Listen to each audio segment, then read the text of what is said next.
Bom dia, meus irmãos, graça e paz do nosso Senhor, amém?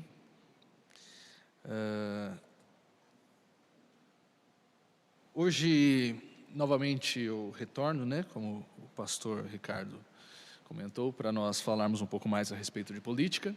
No começo de fevereiro desse ano, eu abordei com vocês um pouco.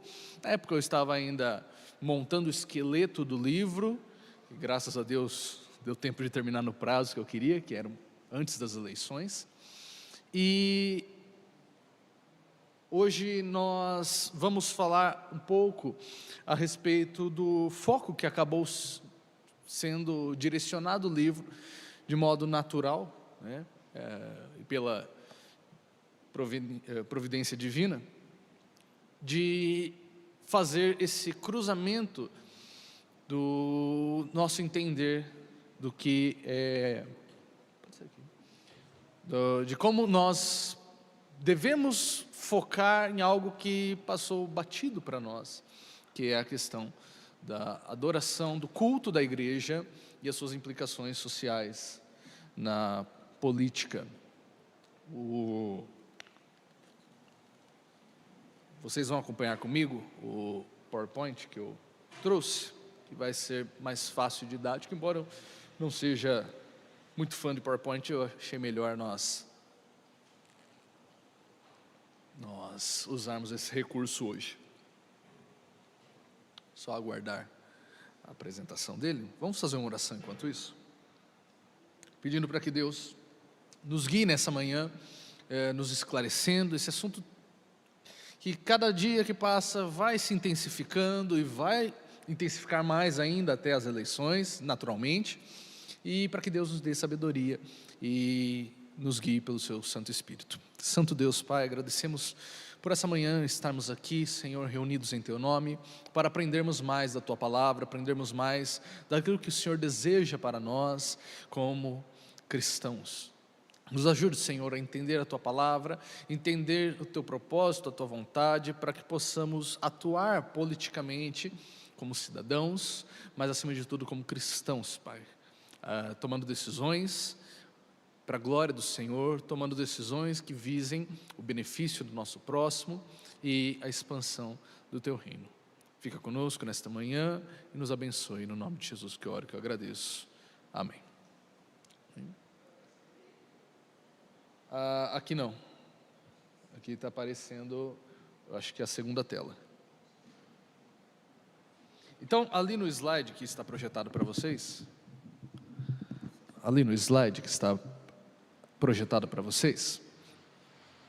vocês têm com exclusividade a capa do livro, que o pastor viu, a correria que foi. A gente está fazendo tudo num tempo muito muito corrido, para que esse livro saia até o começo de setembro. Então a capa ficou pronta na sexta-feira e já corremos para começar a divulgar isso. Então na capa vocês veem, talvez está um pouco fraco a imagem de fundo, mas na imagem de fundo nós temos um quadro suíço chamado A Justiça Eleva as Nações. E esse quadro ele foi pintado na primeira metade do século passado, e ele foi, na verdade ele é um afresco que está no tribunal sueco, em que pelo menos estava até alguns tempos, não tem informações se ainda está lá presente, mas no quadro há algo muito interessante, porque nós costumamos ver a imagem da justiça, a mulher representando a justiça, como uma mulher vendada com uma balança na mão. E esse pintor, que agora me fugiu o nome dele, mas esse pintor, ele faz questão de desenhar a justiça de modo diferente. A justiça, então, está sendo representada em meio a disputas de cidadãos, que estão na parte de baixo, e ao lado de juízes, de advogados, e está abaixo do rei. Só que a justiça ela não está vendada, a justiça está com os olhos abertos, e a sua espada, que ela segura numa mão espada, na outra balança, a sua espada não está apontada para cima, mas sim apontada para baixo, e quando você olha a direção para que ela está apontada, você vê ali a Bíblia. Então esse autor, esse pintor, ele quis expressar na sua arte algo muito importante. A justiça, ela não pode ser cega, a justiça, ela deve ser guiada pela palavra de Deus. E quando nós falamos a respeito de política e cristão, muitas vezes essas peças não se encaixam bonitinho na nossa cabeça, porque nós, mesmo tendo de Gênesis, Apocalipse, sendo expresso sobre política, nós não conseguimos transpor essa barreira de 2000 anos, que a Bíblia foi escrita, para o nosso contexto.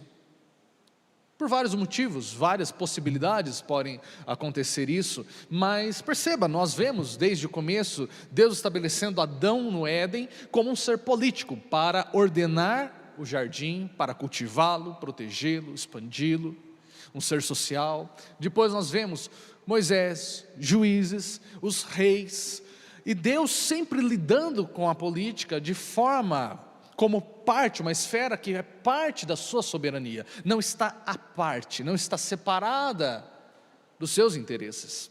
Cristo vai lidar com política, quando ele fala com Pilatos, quando ele fala a respeito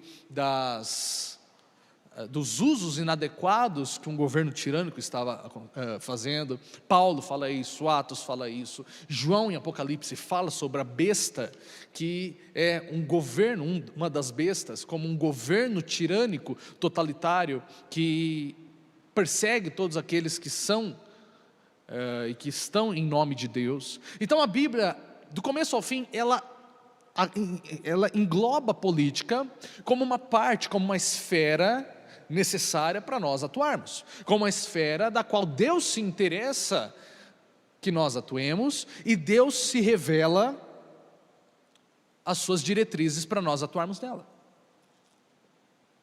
Mas devido a vários fatores que acontecem no decorrer da história, nós começamos a nos distanciar e a evitar esse assunto. Mas por isso que eu escolhi essa arte, porque nós precisamos entender: cristão não faz política a partir de achismos, cristão não faz política a partir de ideologias, cristão faz política a partir da Bíblia. E não é no sentido de que o candidato que fala glória a Deus vai ser o eleito, não. É um candidato que não fere os princípios bíblicos. E é isso que nós precisamos entender, porque é difícil, é chato fazer essa análise, é maçante você ficar comparando, você ficar puxando a ficha do indivíduo, para saber se as ideologias que ele defende convêm ou não, se ferem ou não os princípios do Evangelho, além de outros fatores econômicos, ou além de outros fatores da própria moral básica que nós precisamos. Agora está aparecendo aqui. Da moral básica que nós devemos seguir, tá? Então esse é o princípio. Pode passar. Portanto, eu aposto que você está coçando para que eu no primeiro slide já fale: você deve votar no Bolsonaro, você deve votar no Lula, e não é esse o meu propósito hoje. Eu não vou falar a respeito de fato de candidatos. Eu não vou ficar direcionando o seu voto a respeito de um partido específico, porque, como foi comentado, nós somos políticos, mas nós não somos partidários como instituição cristã. Presbiteriana e as demais igrejas não são partidárias, elas não abraçam um partido, e isso é importante para nós entendermos que não devemos depositar nossa confiança em homens. Então esse não vai ser o meu foco hoje, tá? E na verdade o livro eu também não fecho essa questão que você deve, como cristão, você deve votar em candidato X, e se você votar no candidato Y, você é um apóstata, você é um herege, você não é um cristão verdadeiro. Então não é essa a minha intenção. Pode passar? Mas obviamente, através de diretrizes que nós formos analisando, nós vamos entender aqueles que estão mais adequados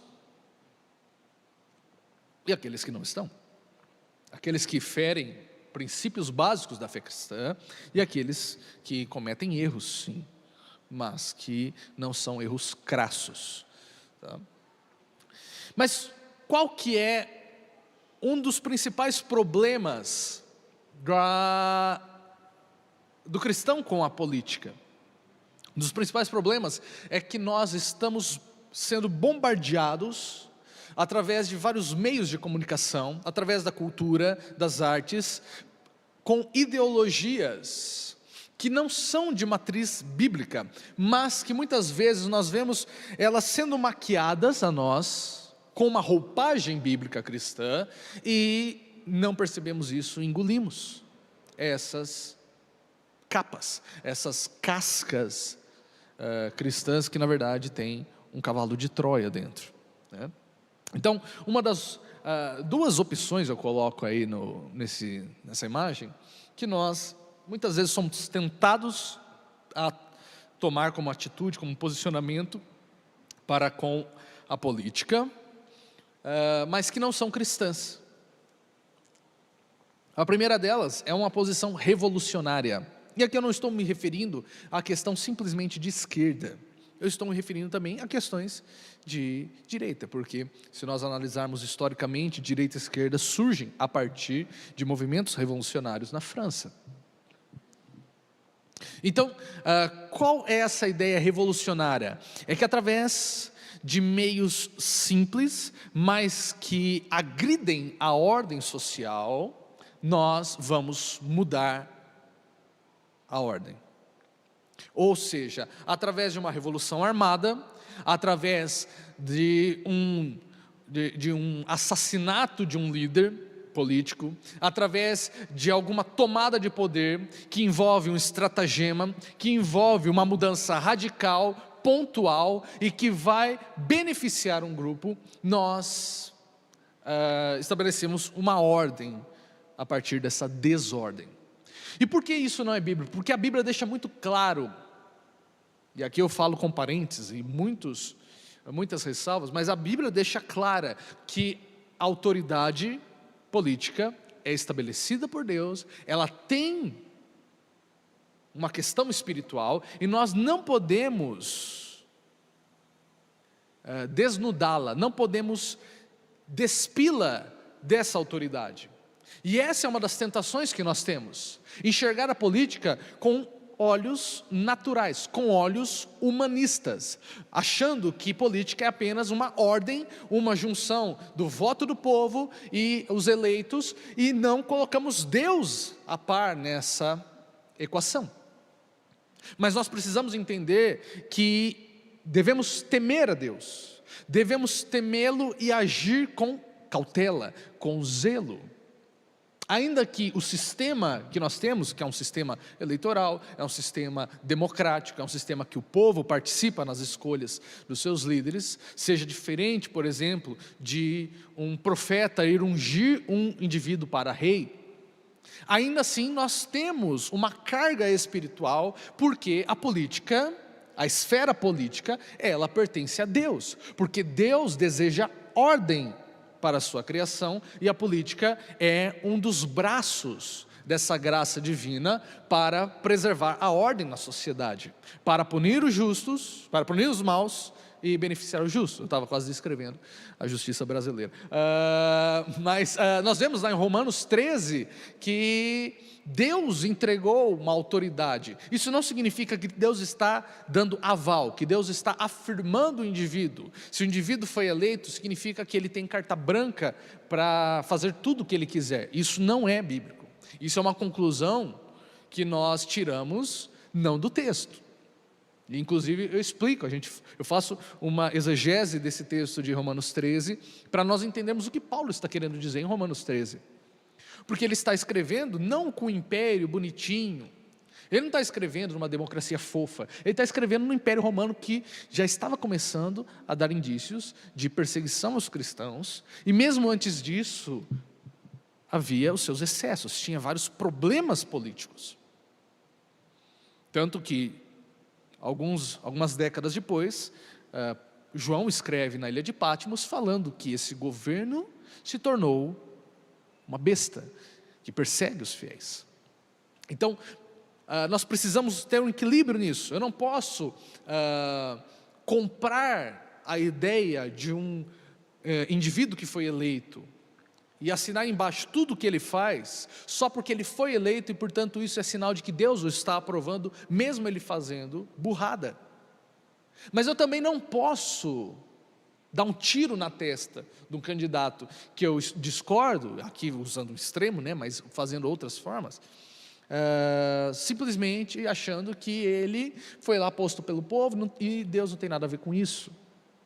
Obviamente, nós temos constitucionalmente o direito de fazer protestos, manifestações pacíficas, tal, e isso nós devemos usar quando for necessário. Mas se nós olharmos a forma como os reformadores discutiram a respeito disso, porque é nesse período que começa-se governos mais abertos para a participação do povo, nós vemos que eles têm muito zelo.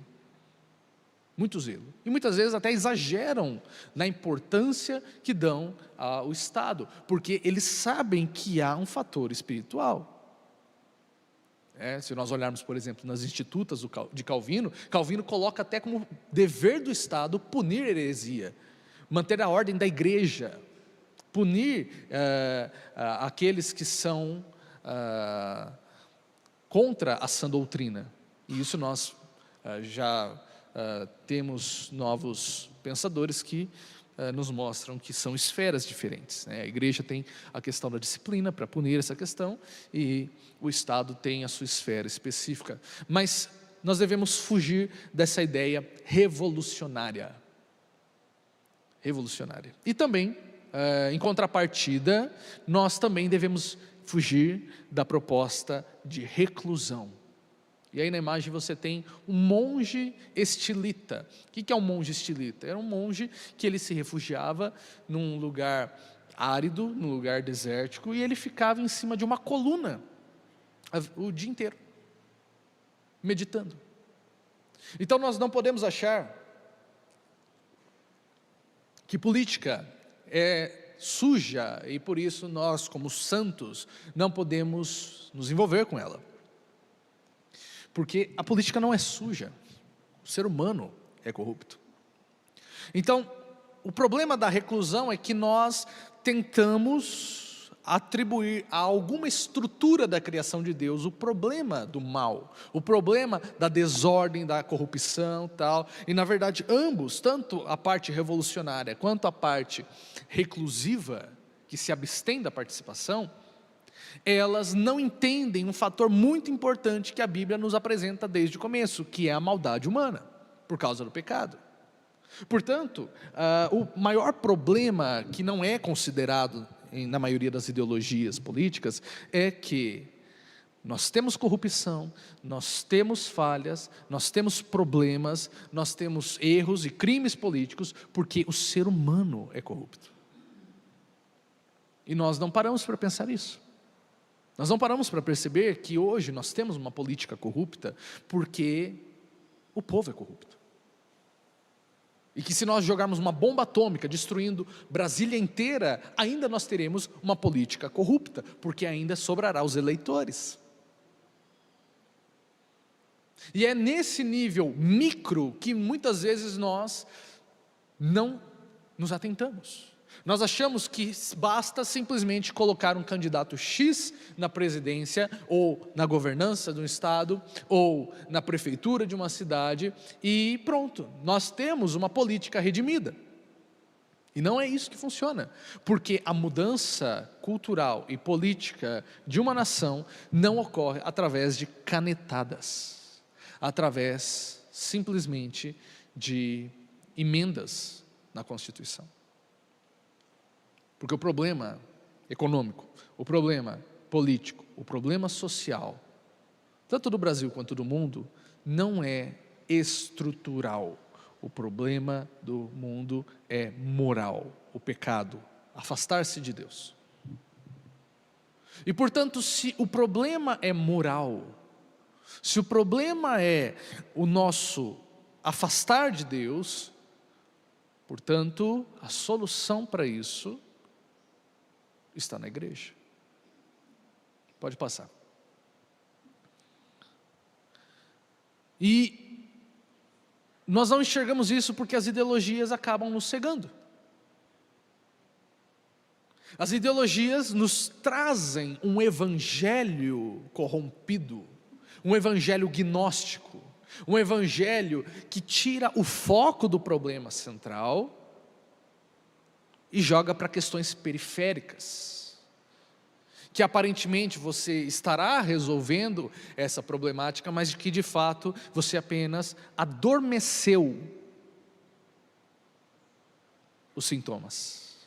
É a mesma coisa de você ter um câncer e você ir ao médico e o médico te dá um Dorflex, um relaxante muscular, ou colocar um band-aid no seu câncer, achando que é uma espinha interna.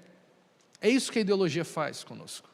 Ela acha que é simplesmente, que a questão política diz respeito simplesmente à propriedade privada, à questão de corrupção, à questão de ideologia de gênero. E nós ficamos rondando em torno disso e não vamos no cerne do problema. E se nós seguirmos isso, nós vamos continuar batendo em ideologia de gênero, nós vamos continuar batendo quando a Câmara quiser aprovar alguma proposta que é diametralmente oposta ao cristianismo, e nós não veremos que por baixo disso já está erodido o solo, já está totalmente comido as bases da sociedade por uma ideologia idólatra. Porque quando nós vemos uma sociedade que quer impor a mente de uma criança, por exemplo, que nós temos visto nos Estados Unidos, bloqueadores de hormônios aos 10 anos, para que ela não passe pela puberdade e possa já fazer uma cirurgia de mudança de sexo. Isso já é a ponta de um iceberg muito maior que não estamos vendo. Isso é apenas algo gritante, fruto de uma base que precisa ser atingida, porque se você mexer apenas na ponta, você perdeu a guerra. Você perdeu a guerra. Então, quando nós falamos a respeito de ideologias, e hoje não vai ser o foco de nós abordarmos isso, mas na vez anterior eu tratei um pouco a respeito disso, e no livro também eu falo um pouco também a respeito. Nós vemos que há vertentes, essas ideologias são vertentes basicamente idólatras. Idólatras. E o Brasil, ele tem um histórico político muito complicado. Por questões culturais, por questões religiosas, o sincretismo religioso no Brasil influencia na nossa participação política, na corrupção que nós temos, né? E nós precisamos nos atentar a essas bases que são tiradas do foco por essas ideologias e por essas polarizações que nós temos hoje no nosso cotidiano. Pode passar?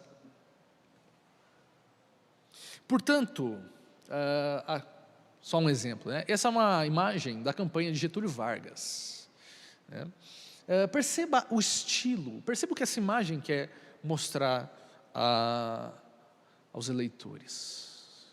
Como que Getúlio é retratado nessa imagem? Ele não é retratado como apenas um candidato político, ou como presidente de um país. Ele é retratado como um Messias. Ele é retratado como alguém que traz esperança, alguém quase cristológico. É um Cristo, da onde as criancinhas estão indo a Ele buscar a esperança do Brasil. E a questão é que, por mais que faça mais de 70 anos que nós temos essa imagem, não mudou muito o quadro político. Ainda nós buscamos salvadores da pátria. Ainda nós buscamos pessoas que vão mudar o mundo.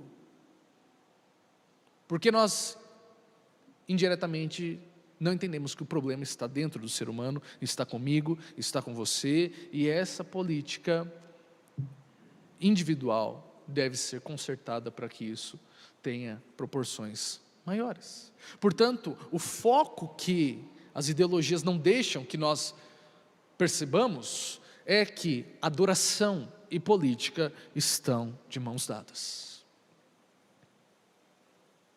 E é por isso que nós temos pessoas matando e morrendo por candidatos, por partidos, porque é algo religioso, se torna religioso, se torna uma esperança que eu tenho em determinada ideologia, de que ela vai salvar a mim, minha família, meu país.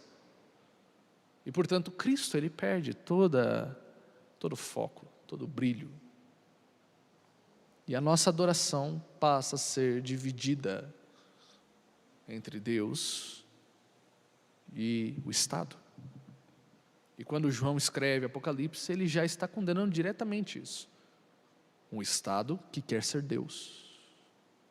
Um Estado que recebe veneração e adoração como Deus. E é por isso que ele é chamado de anticristo, porque não é simplesmente que ele é contra Cristo, ele está no lugar de Cristo, ele se coloca no lugar de Cristo. Pode passar. Portanto, se a adoração e a política estão de mãos dadas, a igreja, ela tem a sua expressão política.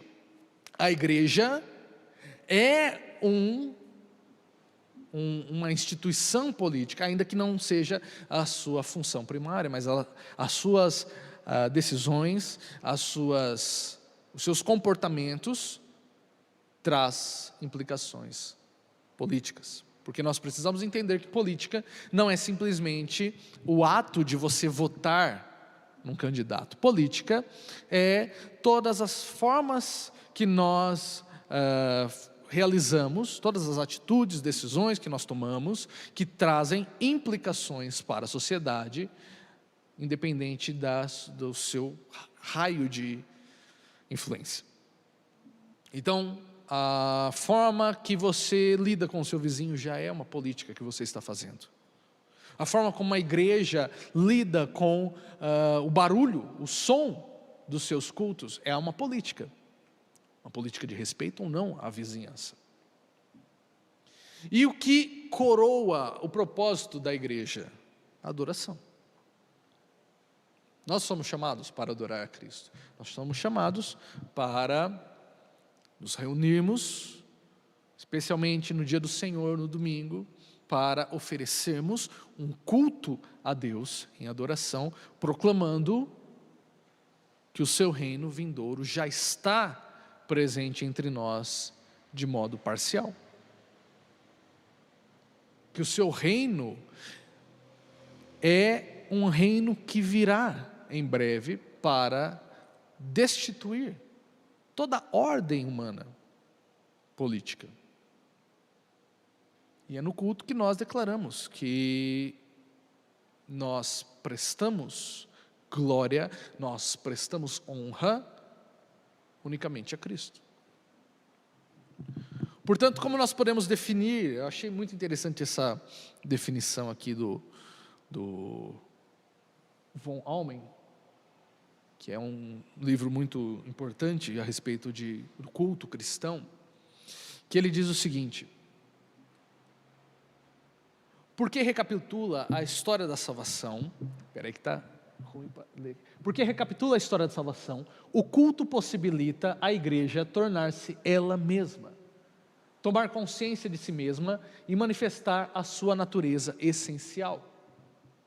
Em outras palavras, para aprender a conhecer a igreja, tanto como para adquirir uma consciência eclesial, como corpo, é indispensável ir à igreja e viver o seu culto. É no culto, esfera por excelência do vir a ser da vida da igreja, que o fato da igreja primeiro se manifesta. Mais fácil. Que se manifesta. É no culto que ela dá provas de si mesma, é nele que reside o seu centro. Vale dizer, é a ele que procuramos, é a ele que somos levados quando verdadeiramente procuramos a igreja. E é a partir dele que esta se encontra com o mundo, a fim de exercer sua missão. Então vamos aos poucos, é que está batendo reflexo, por isso que não deu para ler. Então vamos aos poucos dissecar essa definição que ele dá aqui, que é muito importante para nós entendermos a implicação do momento que nós nos reunimos em nome de Cristo. Então primeiro, ele diz que é no culto que nós recapitulamos a história da salvação. Ou seja, é no culto, principalmente no culto que temos a ceia do Senhor, que nós lembramos a nossa história como corpo e a nossa história como indivíduos, que estávamos perdidos, fomos encontrados e agora somos de Cristo e dele participamos até que ele venha. O culto ele traz essa esfera de nos lembrar constantemente, de nos trazer à memória, de fato, qual é a nossa história, a quem pertencemos. E por isso o culto, ele possibilita a igreja tornar-se ela mesma. É no culto que nós vemos a identidade da igreja. Porque a igreja ela pode distribuir cestas básicas, a igreja ela pode se reunir em círculos de oração, a igreja ela pode ter escolas, como é o caso aqui, a igreja ela pode ter vários projetos sociais, mas esse não é a sua função primária. Inclusive a evangelização não é a função primária, é um desdobramento da função primária, que é a adoração. John Piper fala bastante disso. Nós não somos chamados primeiramente a simplesmente sair pregando ao mundo. Você não é salvo para sair pregando ao mundo, porque isso seria uma pirâmide, seria uma espécie de pirâmide. Você é chamado para chamar outros, que vai chamar outros, que vai chamar outros. Você é chamado para adorar a Cristo. A função primária da igreja é a adoração. E portanto, se é adoração, é no culto que nós entendemos o papel da igreja. E entendendo isso, já nos blindamos de deixar com que a igreja seja politizada, no sentido negativo da palavra. É a partir do culto que nós nos blindamos dessas ideologias. Porque é no culto que nós entendemos que há uma pátria, há uma cidade de Deus, da qual pertencemos e à qual correspondemos. Há um código diferente, há uma constituição diferente. A constituição do cristão é a palavra de Deus. E o governo dos homens só merece submissão, sujeição, quando este está em conformidade à palavra de Deus. E esse foi um dos motivos que gerou todo esse rebuliço social no século XVI com a Reforma Protestante, porque eles entenderam aquele princípio básico que está em Atos: é melhor obedecer a Deus do que aos homens, antes obedecer a Deus do que aos homens. Eu não posso ferir a minha consciência da lei de Deus para tentar agradar um partido. E portanto, é no culto que nós temos esse retomar da identidade a que pertencemos. E portanto, é nele que a igreja manifesta a sua natureza por excelência. Em outras palavras, para aprender a conhecer a igreja,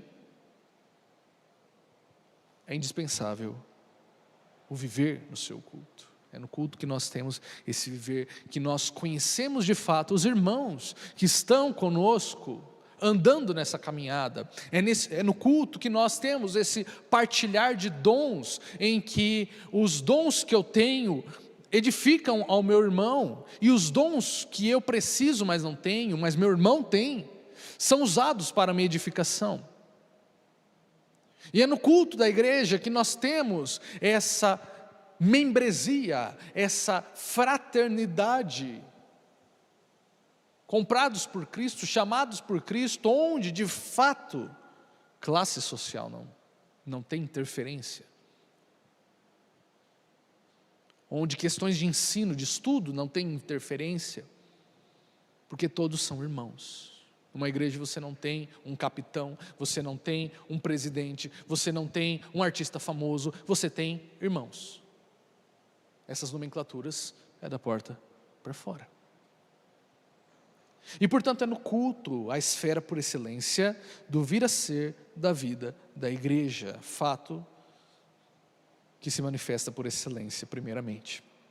Ou seja, nós não podemos e não devemos manifestar a nossa esperança em ideologias, porque nós sabemos, e a ceia do Senhor especialmente nos lembra disso, de que Cristo voltará. Cristo não nos abandonou, Cristo não está distante. Essa não é a mensagem de Apocalipse.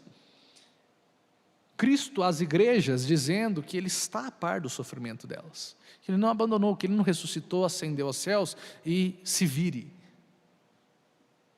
cada um por si, Deus por todos. Não, Cristo está presente no meio da sua igreja e Ele lembra-nos, através da sua santa comunhão, que Ele está no trono e que Ele voltará para reger as nações com justiça.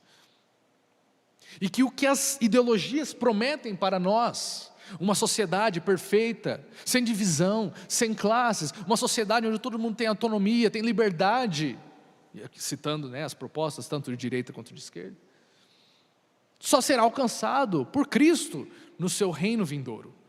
Não será feito por nós. Nós não evangelizamos e não atuamos na sociedade para forçar o reino de Deus a ser implantado totalmente, porque não somos nós que vamos implantar isso. Nós somos chamados para mostrar esse reino que já está presente no meio de nós, mas parcialmente. Para que o mundo, olhando para as relações que temos internamente, coce a cabeça e fala, nossa, é isso que eu estou querendo, mas não estou alcançando. E por isso, é no culto que nós temos essa identidade. É no culto que nós temos as bases de uma nova ordem vindoura. O culto é o nosso quartel-general. Estamos em território estranho, mas é no culto que nós relembramos da nossa pátria, relembramos do nosso idioma, relembramos da nossa cultura, relembramos que somos cidadãos, embaixadores aqui. E o embaixador, ele faz o quê? Ele é chamado para representar a cultura dele, e não para absorver a cultura estranha. E por isso nós não podemos deixar que se politize a nossa teologia. A palavra de Deus não pode ser politizada, mas devemos influenciar a sociedade à nossa volta. E isso é difícil. E isso não vai trazer flores e palmas e medalhinhas para nós, porque estamos confrontando ídolos sanguinários, ídolos que mataram mais de 100 mil pessoas no século passado. Nós não estamos lidando simplesmente com questões naturais, estamos lidando com questões espirituais, porque não é do agrado do homem natural ser confrontado em seu pecado, ser confrontado em sua autonomia, ser confrontado em sua independência. Não é natural, não é gostoso. Muitas vezes nós que estamos aqui, que fazemos parte do corpo de Cristo, não gostamos de ser confrontados pela palavra de Deus. Imagine o homem natural que não enxerga a glória de Cristo. Portanto, nós somos chamados a fazer um papel muito difícil, mas importante e necessário. E é a partir daqui que nós vemos a implicação. Eu não estou falando que o culto ele é político, que o culto ele serve para você politizar a sociedade. Não, mas ele tem implicações. Se toda política subentende uma religião e toda fé se desdobra numa ordem política, portanto, logicamente, a palavra de Deus e a nossa fé terão contribuições para a sociedade. Um exemplo, Se nós olharmos na história, as principais conquistas que nós tivemos nos últimos 500 anos, nos últimos 2000 anos, se formos ver, foram por implicações da fé cristã. As universidades começam por causa da fé cristã. O combate à escravidão, tanto no período feudal quanto no período moderno, foi por cristãos. A busca por uma participação e por uma humanização na política, onde se entende agora que o povo tem os seus direitos, o povo tem a sua participação ativa, foi por causa da igreja. A democracia que nós temos hoje, ela tem base sim nas culturas greco-romanas, mas ela só foi possível por causa de uma doutrina cristã, que é a questão do sacerdócio universal de todos os santos. Quando você tem a participação da igreja na liturgia, isso começa a se desdobrar para a sociedade. A sociedade, portanto, começa a participar, a trazer mais perto o povo nas decisões políticas. Portanto, o culto que nós fazemos, as decisões que nós tomamos internamente, trazem implicações sociais. E nós não podemos achar que, é meu corpo, minhas regras, não falando no sentido assim das ideologias, mas nós pensamos, é minha propriedade, é meu dinheiro, é meu corpo, é minha vida, eu faço o que eu quiser, e não. As suas decisões têm implicações políticas, têm implicações sociais, benéficas ou maléficas. As decisões que nós tomamos internamente, na igreja, no culto, a forma como nós cultuamos a Deus, vai ter implicações políticas. Por quê? Porque a ordem daqui refletirá na ordem de fora. A desordem daqui também refletirá na desordem exterior. Pode passar. Então, a adoração saudável, uma adoração bíblica, uma adoração que entronize Cristo, seja centralizada em Cristo, vai trazer implicações saudáveis para a sociedade.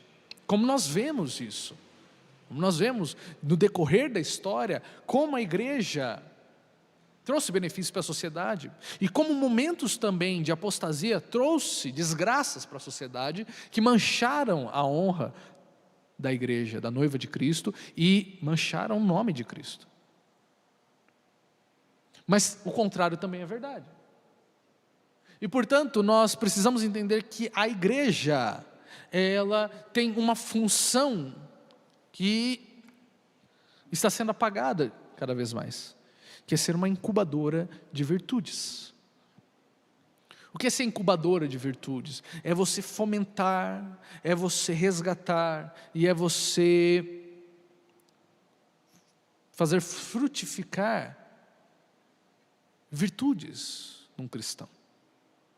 Se nós olharmos, por exemplo, as obras sociais que as igrejas fazem, é de surpreender.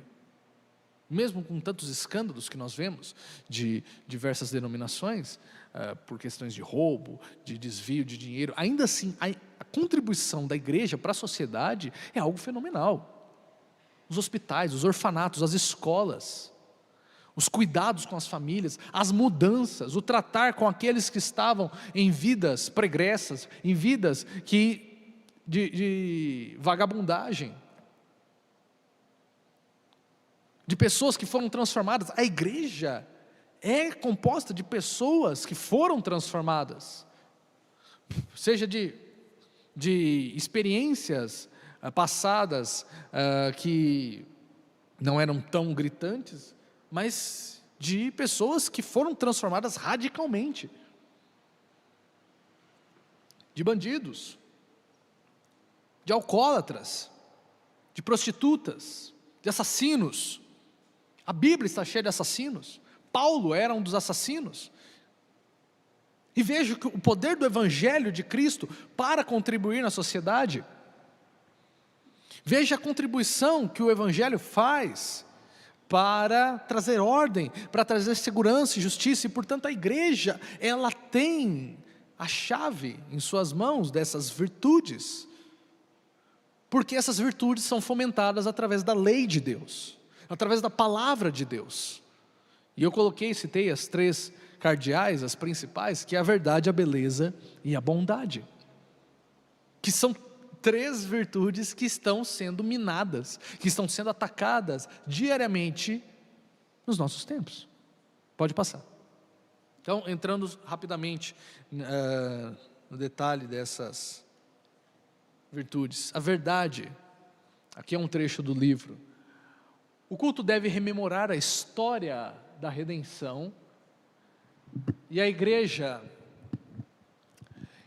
deve alimentar o imaginário do cristão com uma cosmovisão bíblica, a fim de ter uma percepção correta da realidade. Desse modo, o discipulado é consequência direta da adoração.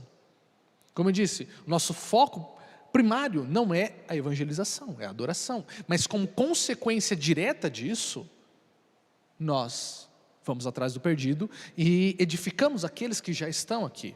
E o que é o discipulado, a não ser você comunicar as verdades de Deus, você transformar a visão do indivíduo, para que ele veja o mundo agora como a criação de Deus caída, mas que encontra a redenção em Cristo.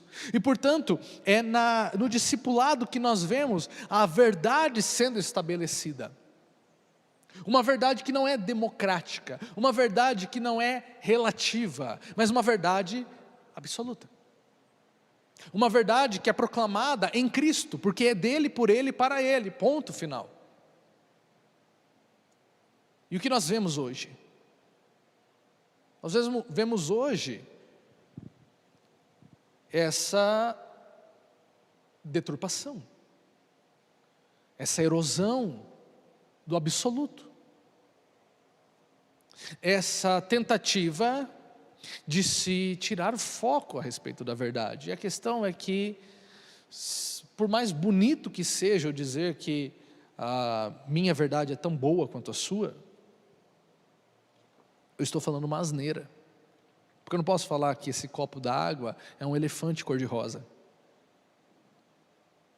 Por mais que você não queira brigar comigo, eu estou completamente equivocado. Um dia eu estava falando a respeito disso na sala de aula, lá em Lençóis. E uma aluna, feminista, infelizmente, mas uma aluna muito inteligente, ela falou: professor, mas a gente estava discutindo uma frase de Hitler que eles tinham usado na minha prova. Eu falei: por favor, para de citar Hitler, tem fontes melhores. Que é: uma mentira contada 1000 vezes se torna uma verdade. E eu falei: isso é mentira, isso não é verdade. Falei: não, professor, mas e se eu convencer alguém? Eu falei: uma percepção, um convencimento, um engano não muda a realidade dos fatos. Você apenas está enganando alguém, você não está mudando a verdade. E como ela era feminista, eu falei: então se eu repetir 1000 vezes que as mulheres não têm valor, vai ser verdade isso? Falei: não, aí não, peraí. Então perceba, nós precisamos resgatar isso, e o Evangelho é a nossa base, porque se a verdade é absoluta, qual será o nosso absoluto que vamos seguir? Porque você e eu não somos absolutos, a verdade existia antes de nascermos e continuará existindo depois que morrermos. Qual é o absoluto que nós teremos? Porque todas as vertentes ideológicas vão ter um absoluto, seja o indivíduo, seja a questão, esse movimento terapêutico que nós temos hoje, em que não importa se é certo ou errado, não importa que você se sinta bem. Não importa se um culto passou a se transformar num show de bar. Não importa que você se sinta bem, você sinta aquele arrepiozinho gostoso. E é a palavra de Deus que nos dá as bases absolutas do que é a verdade e no que devemos crer. Pode passar? A beleza é um segundo ponto que está sendo erodido na nossa sociedade. Você quer ver um exemplo clássico de como a beleza está sendo deturpada? Vá ao Distrito Federal em Brasília. Você começa a ficar depressivo com a arquitetura daquele lugar, porque é feio, é grande. Você olha assim, depois de 5 minutos você está assim, porque é feio.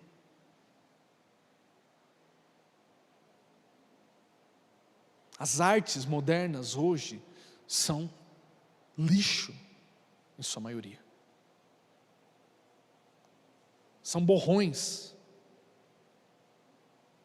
Nós estamos numa sociedade que hoje está exaltando e glorificando a feiura. E para poder evitar essa constatação, nós estamos evitando agora o termo belo e feio, porque a beleza se torna relativa, se torna questão de gosto, e de fato, nós temos uma parte subjetiva da beleza, quando nós falamos isso na filosofia, em que você precisa aprender muitas vezes a gostar de algo mais complexo. Por que que hoje muitas pessoas ouvem, sei lá, sertanejo e não ouvem Bach? Porque as obras de Bach são muito mais intrincadas, muito mais complexas, muito mais ricas, e o seu cérebro ele tem uma dificuldade de entender isso. Você não, pelo menos a princípio, você não vai gostar de sair dirigindo o carro ouvindo Bach. Porque não é fácil, não é 4 notas e tchau, obrigado. Não, é uma melodia toda complexa. E para observar, só Bach era cristão, né? As mais de 1000 obras de Bach, 2/3 delas foram compostas para tocar no culto de domingo. Aí nós temos um quadro de Rembrandt, Tempestade no Mar da Galileia. Rembrandt era um cristão que entendia que Deus não era simplesmente o Senhor da verdade, Ele era o Senhor da beleza. Porque nós vemos diversas vezes os salmos nos convidando a adorar o Senhor na beleza de sua santidade. Portanto, a santidade de Deus é bela. E portanto, quando nós temos uma igreja santa, nós temos uma igreja bela, que vai fazer coisas belas. E aqui eu cito um trecho do livro Você é Aquilo que Ama, inclusive tem ali no fundo, do James Smith, que diz o seguinte: a adoração cristã formadora pinta uma imagem da beleza do Senhor e uma visão do shalom, ou da paz, que Ele deseja para o mundo, de uma forma que conquista a nossa imaginação.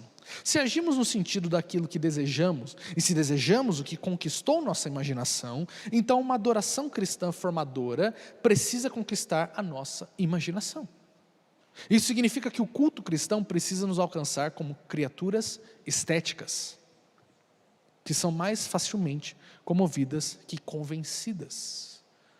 Nossas imaginações são órgãos estéticos. Nosso coração é como um instrumento de corda dedilhado por histórias, poesia, metáforas, imagens. Batemos nossos pés existenciais no ritmo dos tambores da nossa imaginação. Ou seja, quando eu começo a olhar para sei lá, aqui no caso, né, vocês têm várias montanhas e tal.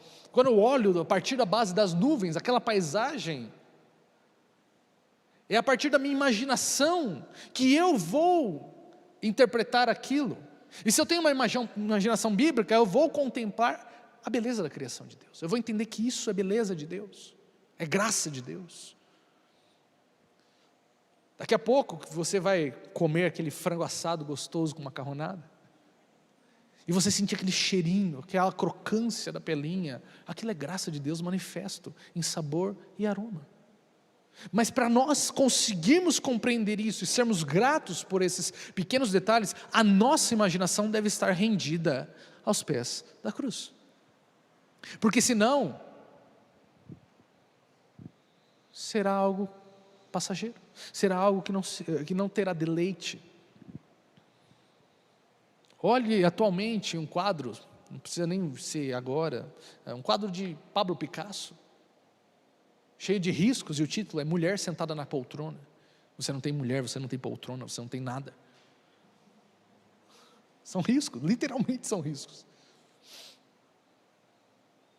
Em 2019, um ano antes da pandemia, um cara, eu até comento isso no livro, ele pega uma banana e cola com uma fita na parede e fala, essa é a minha obra de arte. E ele vende 3 versões daquela banana com fita por mais de R$50 mil. Uma banana comprada na feira. Porque a beleza, ela faz parte da nossa existência, nós buscamos beleza. Você pinta a sua casa não simplesmente para não ter infiltração, você pinta porque você precisa de enfeite, você modela o design de uma sala, o design da sua casa, com quadros, com aspectos, você ouve música, hoje, graças à tecnologia, praticamente todos os dias, porque nós somos seres estéticos, nós buscamos beleza nas coisas. E quando nós glorificamos a feiura, quando nós temos uma sociedade que enfeiece não só a arte, mas as pessoas, nós estamos vendo uma crise. Isso significa algo muito além do que mau gosto. Significa uma erosão de valores. Pode passar. E por último, a questão da bondade. E aqui eu cito um trecho novamente do meu livro. A pregação do Evangelho, ela surte efeito não apenas na conversão, mas em conter o mal de uma sociedade, mesmo entre os ímpios. O temor de Deus limita a maldade de uma sociedade.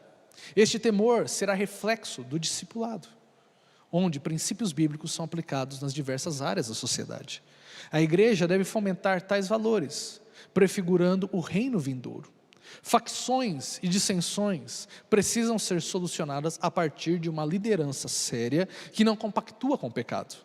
A disciplina, a correção, é um instrumento dado por Deus a fim de corrigir e preservar a comunidade dos santos.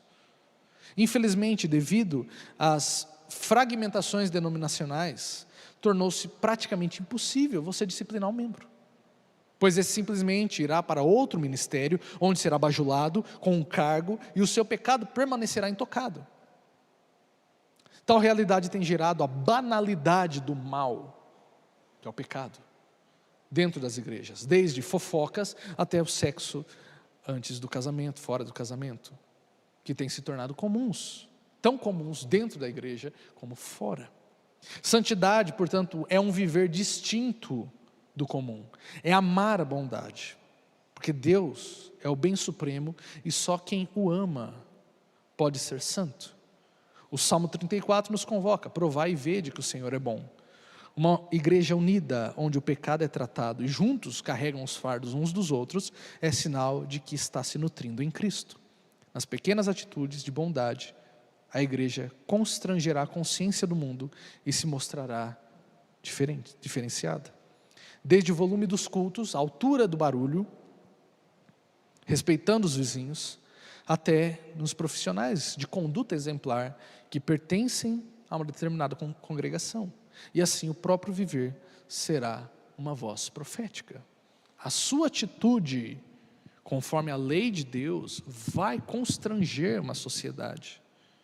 A pregação do Evangelho, da lei de Deus, ela traz essa mudança comportamental, essa mudança de valores, que um decreto presidencial não vai trazer.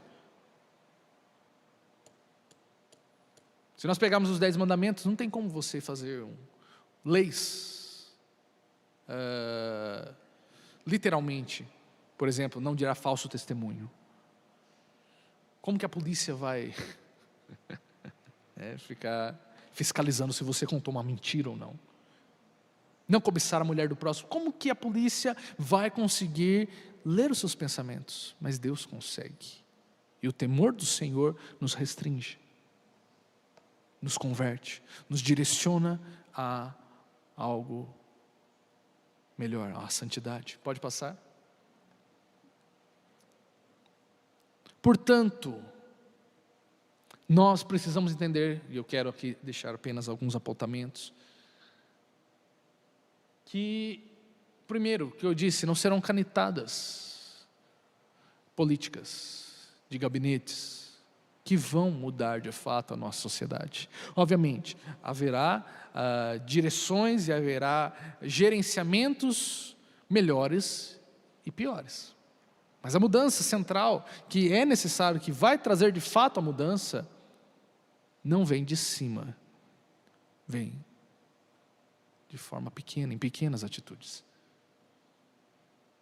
Segundo, não serão as ideologias que trarão o paraíso na terra, como todas elas prometem. Que se você seguir tintim por tintim a cartilha de determinado partido, determinada ideologia, nós encontraremos e alcançaremos uma sociedade próspera, feliz, e rica, e totalmente sem problemas. E é mentira isso.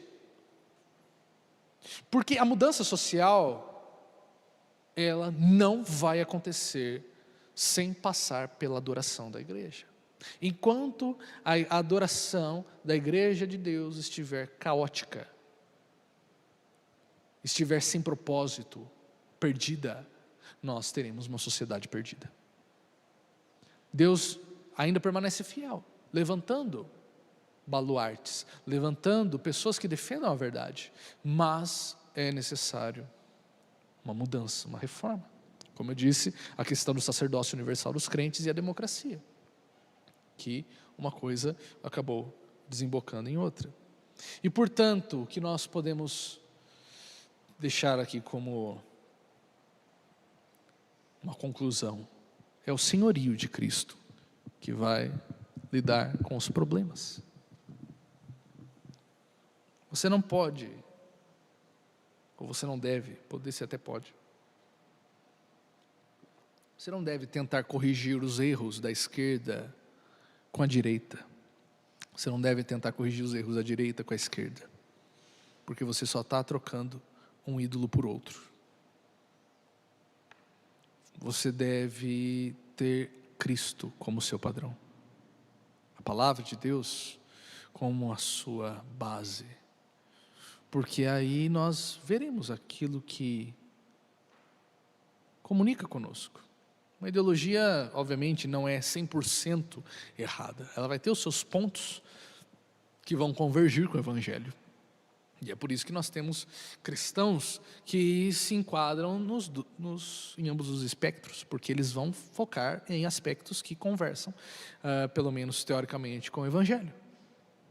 Mas a questão é que, de ambas as formas, nós teremos algo incompleto. E só entendendo o senhorio de Cristo que nós faremos uma política cristã, sem ter que recorrer a recursos revolucionários ou recorrer às abstenções.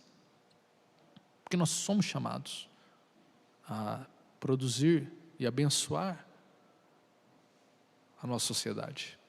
E hoje, mais do que nunca, com essa abertura para nós, que não somos candidatos, não somos de fato eleitos por algo, mas temos essa possibilidade do voto, nós temos esse dever e esse privilégio de podermos lidar com isso, de forma consciente, de forma cristã, para a glória de Deus. Não porque nossas esperanças estão em ideologia X, em candidato Y, porque nós sabemos que por mais glorioso que é o império, ele vai cair. Foi assim com o Egito, foi assim com a Babilônia, foi assim com Roma, com a Grécia, foi assim com a Inglaterra, está sendo assim com os Estados Unidos e agora a ascensão da China, e vai sempre, porque os reinos humanos são fadados ao fracasso. Há apenas um reino que permanece, que prevalecerá, que é o reino do nosso Senhor Jesus Cristo. E graças a Deus por isso. Amém? Vamos orar? Santo Pai, nós somos gratos a Ti, Senhor, pelas ricas bênçãos que o Senhor nos concede, da Tua palavra, que nos alcança e nos conforta a entendermos que mesmo em meio a tantas desesperanças, a tanto caos, a tantos problemas, há um reino que está se estabelecendo, que está se expandindo e que por fim virá de forma final, para reger com justiça, que satisfará os desejos e anseios do nosso coração, de modo final e total, sem que nós precisemos recorrer a recursos estranhos. Que o Teu nome seja engrandecido, Senhor, nossas vidas.